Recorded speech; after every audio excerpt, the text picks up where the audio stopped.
au nom du peuple congolais et en vertu des pouvoirs qui nous sont conférés par la Constitution et les lois de la République démocratique du Congo, nous vous faisons chevalier de l'Ordre national du Léopard pour vos éminents services rendus à la nation congolaise.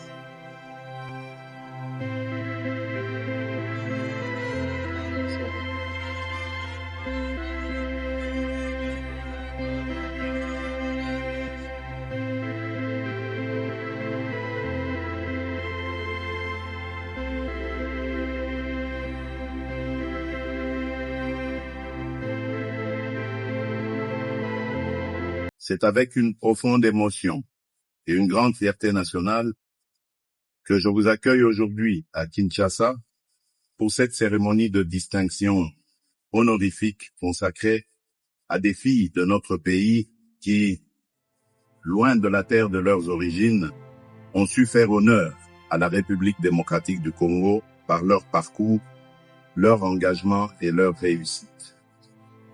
Votre réussite montre que l'identité congolaise n'est pas un enfermement.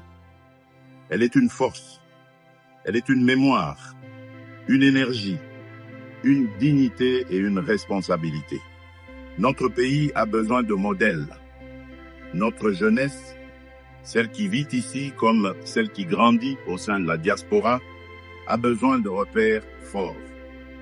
Elle doit savoir que le travail paye, que la discipline élève, que l'engagement construit, que la fidélité aux valeurs républicaines donne du sens à la réussite.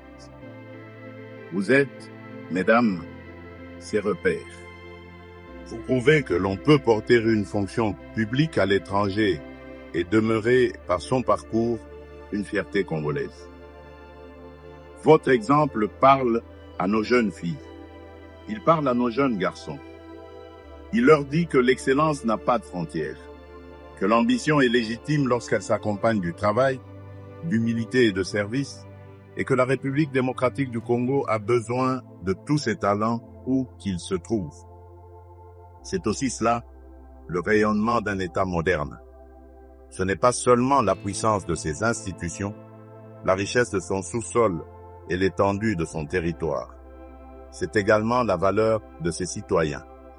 Chaque Congolaise et chaque Congolais qui réussit à l'étranger, dans la dignité et dans l'excellence, ajoute une lumière au nom du Congo. Chaque parcours exemplaire renforce notre soft power.